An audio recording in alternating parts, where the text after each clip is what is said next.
Hello dear students, I am Prabhat Dubey, your BST teacher from LPM Public School, Gola Bazar. Today we will discuss about the classification of commerce. In our earlier classes, we discussed about the industry, primary, secondary and tertiary industry. Now we need to know that when the product leaves the industry or the manufacturing unit, what are the different types of channels, different types of agencies and different types of network that are required to make that product available to the end consumer, and what is the relevance of all these activities. So first we need to know the trade. What is trade?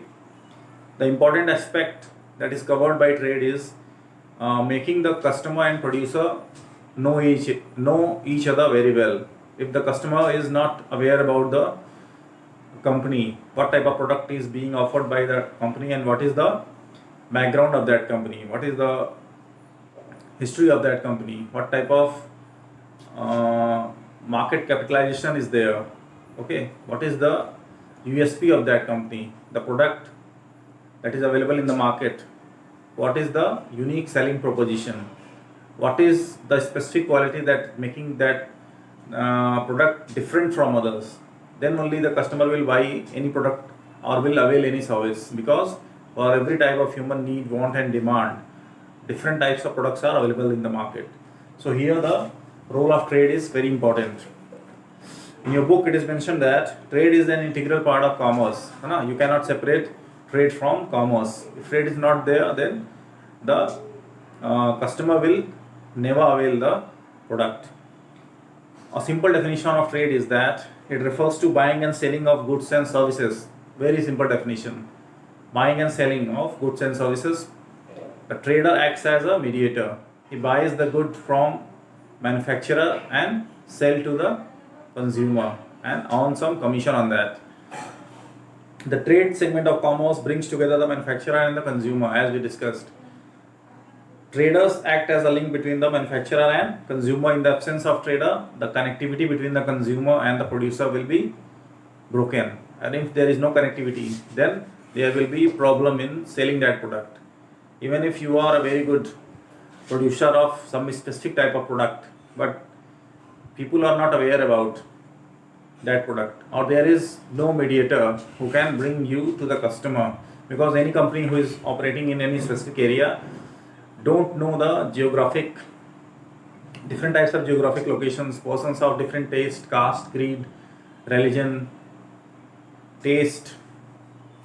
So it is a very hectic job to make a proper channel to reach that customer.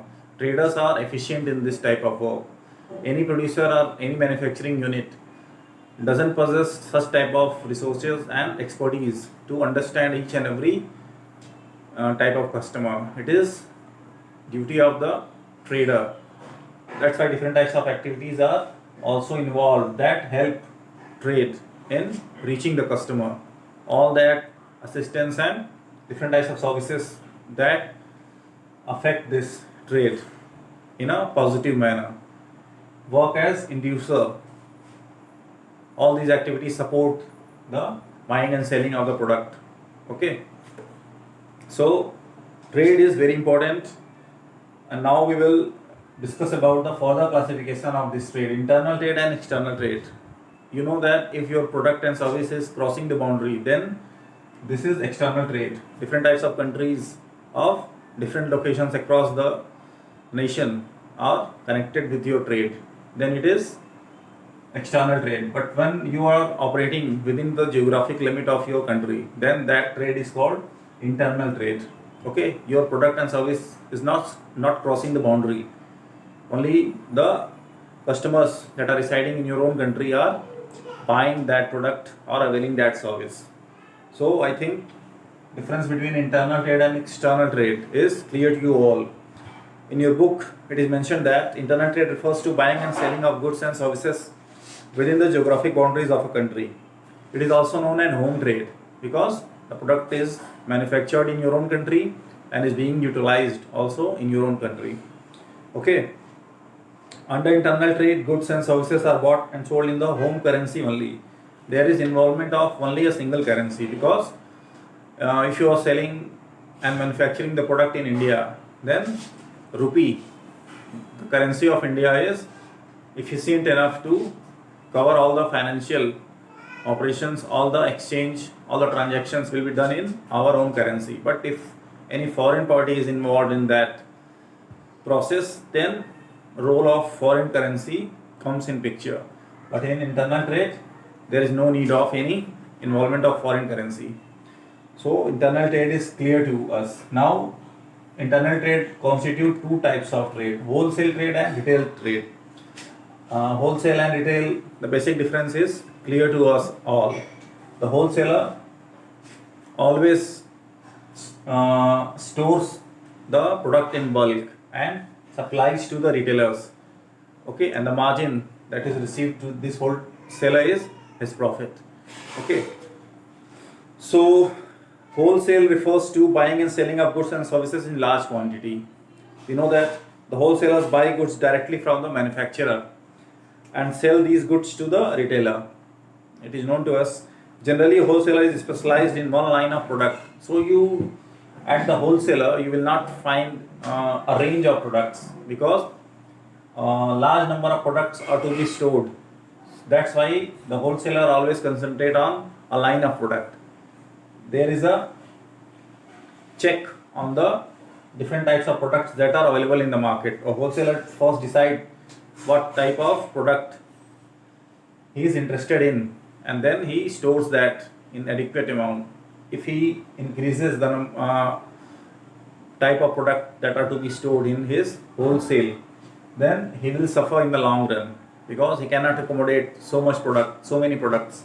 That's why there is a check on the type of product that are available. But if he decides to store any particular product, then he should take proper consideration of maintaining a acceptable and required quantity of that product. If the wholesaler is not able to meet the expectation of the retailers, he is not able to provide the retailers the needed quantity of that product, then he will suffer also in the long run.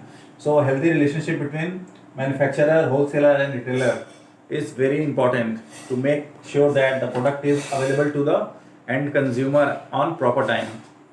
If there is any communication gap between the manufacturer, wholesaler and retailer, then the supply chain will suffer and the impact will be seen on the selling of that product. The sale will go down and all the parties who are involved, retailer, wholesaler and manufacturer, will suffer. Okay, so a proper tuning and proper communication between manufacturer, wholesaler and retailer is required for each and every product that is required by the customer.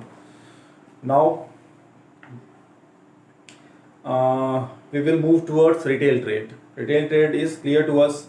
It refers to buying and selling of goods and services in small quantities. So at retail shop, you will find a variety of products that are present in the shelf, and there is an opportunity for you to witness that product, know the product features and select the best one that can satisfy your need, want and demand.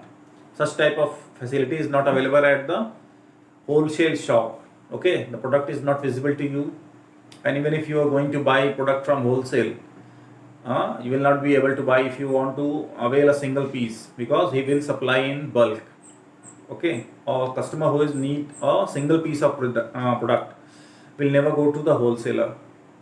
If there is a bulk need, it happens sometimes that even a single customer needs some product in bulk, then you can go to the wholesaler. But generally it is not the case.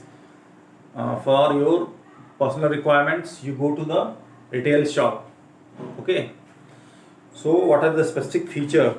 The retailers buys goods and from the wholesaler and sells these goods to the ultimate consumer, and the margin in the cost is the benefit of that retailer.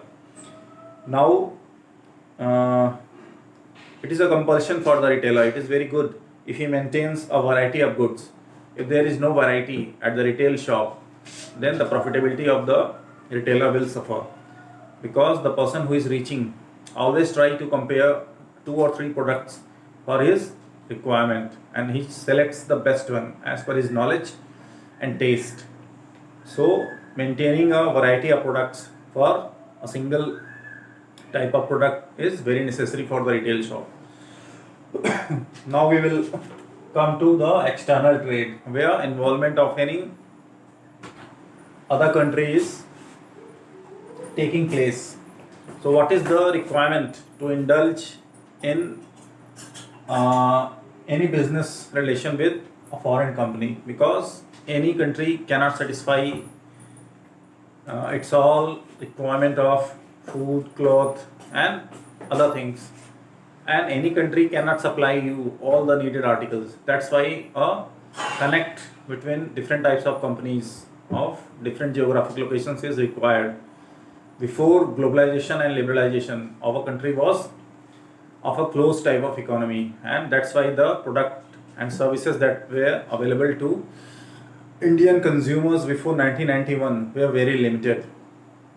Globalization and liberalization provided us an opportunity to make relation with the overseas countries. That's why the different types of taste and different types of products that are available to Indian consumers are the result of this connection with foreign companies and overseas nation.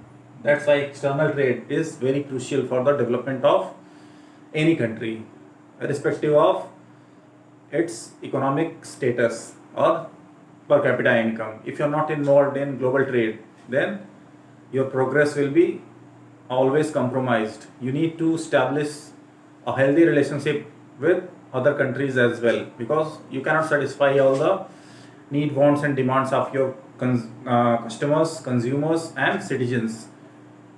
You need to develop such type of relationship that the product and the service that cannot be provided to your citizens through your country can be made available within specific time limit through foreign suppliers. So this is external trade. You need some product from other countries and you sell some product to other countries as well. So whenever you are selling any product to any foreign company or foreign nationalist, that is export. And when you are obtaining anything from abroad, that is termed as import. And this is a new term. This may be a new term for you all, entrepot. In this type of trade, any product needs some specific item and quality that are first imported, and the skill, the engineering technology is available in your own country. You use your skills manufacturing process and convert the raw material or semi-finished goods into finished goods, and after that the whole product is being exported to some other country. It is not consumed within your geographical limits. This type of process is called entrepot. So I think the basic difference between export, import, and entrepot is clear to you all. Now we will see as per your book. In your book, it is mentioned that export refers to sale of goods to a foreign country. We know that the developing countries like India encourage export as it results in increasing foreign reserves. Okay, whenever you are selling any product to any consumer who is sitting abroad, he will provide you the foreign currency.